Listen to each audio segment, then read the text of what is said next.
सांग्रां जा ना हमनाय एबा फाननायनिफ्राय सांग्रां जा बिदै गोनां ना हमनानै जानो एबा फाननो सानदोंब्ला नोंथाङा आयेननि नोजोराव दायनिगिरि जागोन नंगौ बिदै गोनां नाखौ हमनाय एबा बुथारनायनिफ्राय गोजानाव था बे समाव बिटिआर सरकारा बिदै गोनां नाखौ हमनाय एबा बुथारनायखौ गोख्रोङै होबथानाय जागोन होनना मोनसे फोसावलाय फोसावदों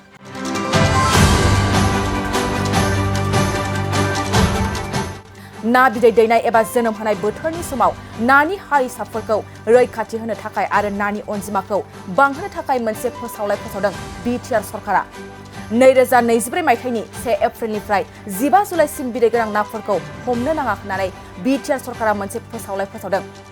जायखिजाया ना फिसिनायाव 7 सेन्टिमिटारनि खम एबा 17 सेन्टिमिटारनि खमसिन ना हमग्रा जायखिजाया जे एबा आगजुफोरखौ गोख्रोङै होबथानाय जागोन आरो रौ ना सितल ना थथा ना मिरगा ना फिथिख्रि ना ना सिंगि आरि ना आरो ना फांकास बायदिफोरखौ हमनाय एबा बुथारनायाव गोख्रोङै होबथानाय जागोन होनना बे समाव बिटिआर सरकारा मोनसे फोसावलाय फोसावदों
गोजोनथाव खौरां सेरफांगुरि बाजाज श'रुमा बाजाज बाइक सालायनानै मोजां मोनग्रा रायजो राजाफोरनि थाखाय गोजोनथाव खौरां लानानै फैदों सेरफांगुरि बाजाज श'रुमा ईद एन्ड बिहु दामाका अफार होगासिनो दं क'क्राझार जिल्ला सेरफांगुरियाव थानाय फुंखा एन्टारप्राइज बाजाज श'रुमा 22 मार्चनिफ्राय 30 एप्रिलसिम ईद एन्ड बिहु दामाका अफार आरो एक्सचेन्जनि खाबुफोर होगासिनो दं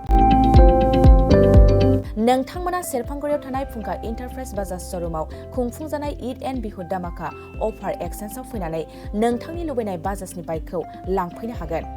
बाजाजनि बाइक सालायनो मोजां मोनग्रा रायजो राजाफोरनि थाखाय फुंखा एन्टारप्राइज बाजाज श'रुमा लोगोसे मोजां अफारबो लानानै फैदों बेफोरनो जाबाय helmet free 5 litre petrol free case होनानै बाइक बायगिरिफोरनो 1000 रां केसबेक हरफिननाय जागोन आरोबाव लोगोसे मोनसे गोजोनथाव खौरां 500 रां होग्रोनानै गोसोबादि बाइकखौ आवग्रिना दोननो हागोन आरो गासै गारिजों लोगोसे मोनफा मोनफा एसर गिफ्ट्स हरनाय जागोन फुंखा एन्टारप्राइज बाजाज श'रुमा 7999 रां बेसेनावनो डाउन पेमेन्ट होनानै बाइक लानो हागोन आरो जायखिजाया बाइकखौनो एक्सचेन्ज खालामनायनि खाबु लानानै फैदों